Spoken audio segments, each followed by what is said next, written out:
Hello, friends. Your old pal Eric Zane with a word about ultra premium CBD gummies with real botanicals from my friends over at Secret Nature. This is like the best thing that's happened to me in a long time. I partnered with them. You can learn more at secretnature.com/Zane, and you'll also get a special deal there. But my gosh, during the daytime, I've got a daytime gummy that helps me stay focused, gives me steady lift. It's a fantastic, clean vibe within my system. Prior to Secret Nature, I found during the day that I was up and down, and I was like, what is happening to me? But ever since I started using the ultra premium CBD gummies with real botanicals from Secret Nature, those problems are in the past. And people say to me, easy, when you're talking about this, what do you mean by a clean feeling? I'd say steady, balanced, not overpowering. I just get more done and feel better throughout the day. Probably because Secret Nature is organic, farm-grown, never lab-made. Ultra-premium CBD gummies with real botanicals. Nothing extra.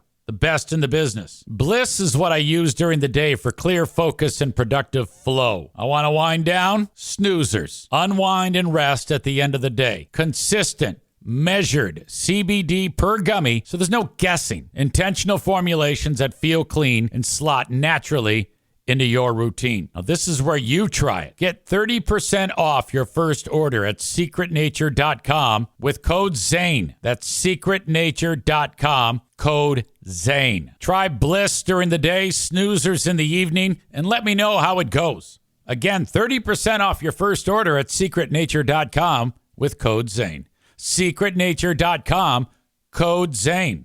Secret Nature. Hey, folks, it's easy for my friends at Uncommon Goods. The holiday season is here, so start your shopping here. Go to uncommongoods.com, click where it says Christmas shopping. You've got gifts for her, for him, for the grandparents, for the kids, for the teens, for your friends.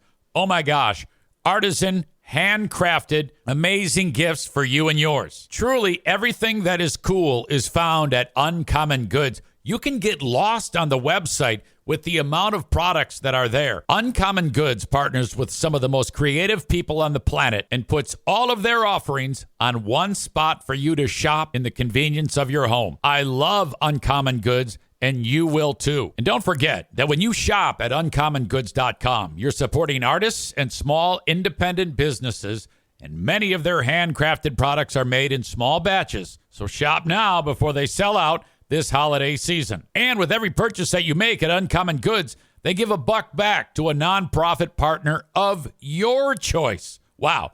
They've donated more than $3.1 million to date. Don't wait. Cross those names off your list before the rush. To get 15% off your next gift, go to uncommongoods.com/Zane. That's uncommongoods.com/Zane for 15% off.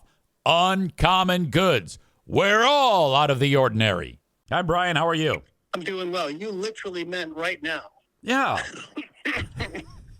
Yeah, I'm actually. I got nothing going on. I'm actually podcasting right this second. I love it. Is all this on the podcast right yes, now, sir. what we're doing? Yes, sir, it is. That. Okay, now can we drop F-bombs and S-bombs and B-bombs? And You know, that's not really your style, I don't think. Damn it. I've got a terrible reputation. Yeah, you've got to toughen it up to some degree. I know, dude. You're telling me. How's things, man? Never better. I was just you came up because I was reading that you're opening up the amphitheater. I am. Yeah, I get to be the first act ever. And you know what? Honestly, I don't want to start a riff with Lionel Richie, but he said he was the first performer. That's not accurate. No, it isn't accurate. I'm opening the show. So I'm the first performer on that stage. Right. He's the third performer because you're performing that night, and there's another act. I forget the name of that act. Oh, shit. I forgot to. Don't worry about it. We don't care about them. We care about you. We care about you. And then he's going to sing all night long. Have you ever performed a Lionel Richie song on stage? Never. In fact, you know, I did that Holiday Inn gig when I was young, and I tried to learn Brick House, but it didn't go well.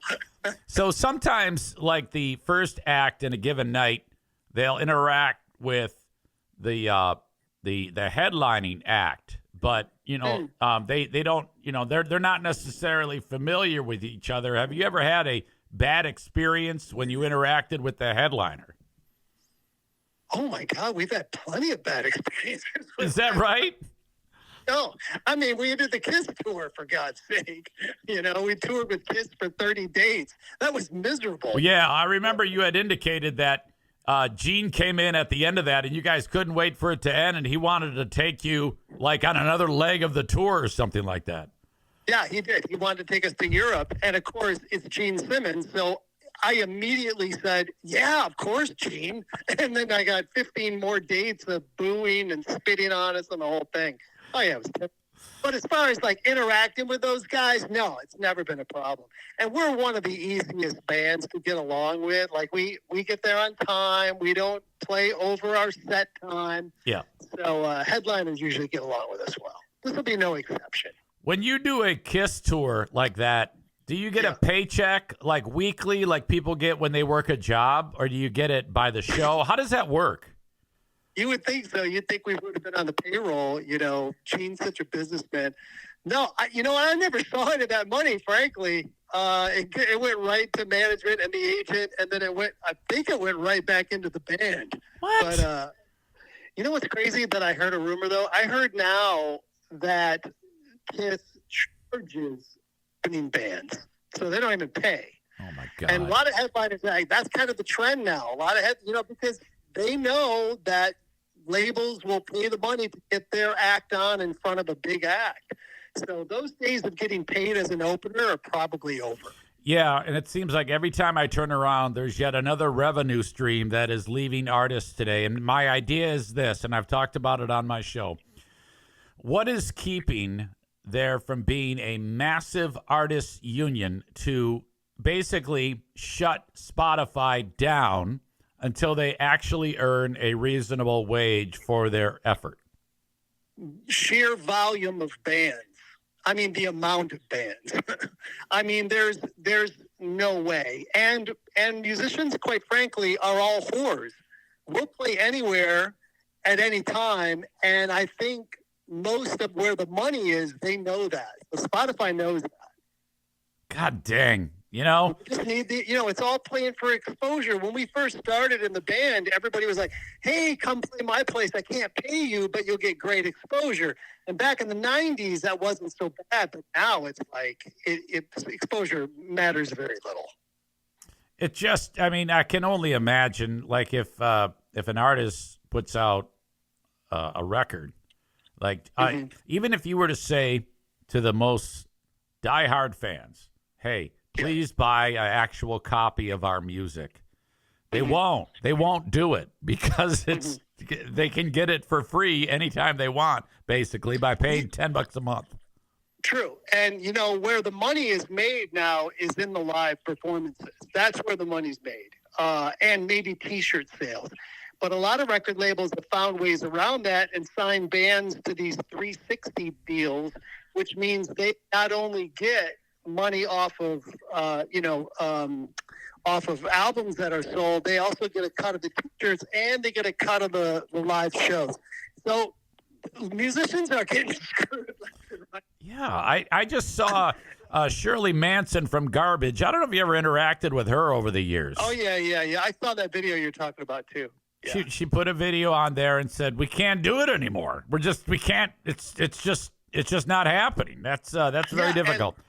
The funny thing is like she didn't just like do a video of herself. That was on stage. Yes. And she makes that speech every single night. She said, it is not a sustainable business for a band to go out and tour. We can't afford it. Now, my band can afford it because I'm Dutch and I know how to do things very cheaply and frugally. Right. And we'll cram 5 of us into a Sprinter van and have one guy be one more extra guy be the tour manager. He's also the T-shirt guy. He's also the sound guy. So we do things very inexpensively. I love that. Well, you're still living the dream.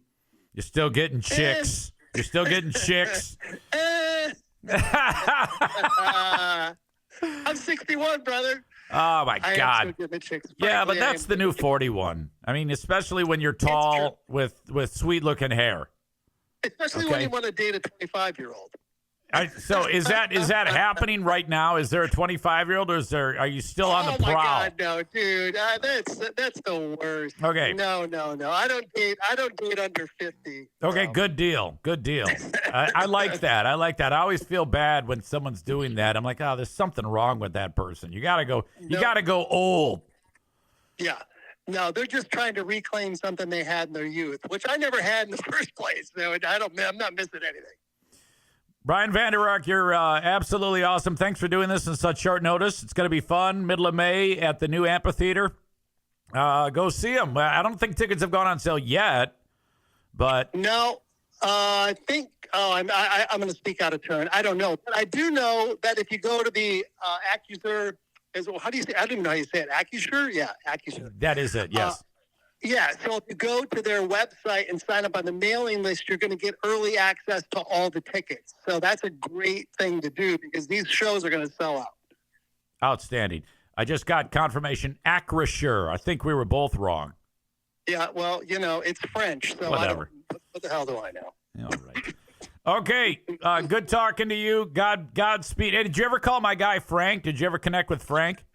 I did. In fact, he got me the right insurance as I needed it. Outstanding. And by the way, I was at the Gold game last Friday night or Saturday night. You did a great job, dude. I love those games, and the only basketball I watch are those games, and as you should. And I tell you what, I am just there was a time when I didn't know what I was doing with that, but thank you so much for that. I love watching them. You're great. Thank you, buddy. And their team is great, right? Am I right or am I wrong? No, they're excellent. They've got some solid talent on that team. They're pretty good. So, have you ever been able to? I might have asked you this before. Have you ever thrown down a dunk? Oh my God, no. Well, you're like 6'5". How could you not throw down a dunk? Other than a donut and a glass of whiskey, that ain't gonna happen. Man, I got terrible knees. I can't jump. No, not now. I meant when you were a kid. No. Oh my God. My God, no. I'm the worst athlete on the planet. That's why I picked up a guitar. I put down the basketball and picked up a guitar. Dude. I hear you. Ladies and gentlemen, he rode the freshman at MC Sporting Goods in Lansing? No, in Grand Rapids. In Grand Rapids. Street. Yeah, buddy. You were 14, 15, 16. How old were you? I want to say 14. Sure. 14 years old. He wrote that hit, the freshman. I want to say it, so I'll say it. God dang, that's incredible. All right. I'll talk to you, buddy. Thanks, buddy. See ya. Brian Vander Ark. Great songwriter. Great performer.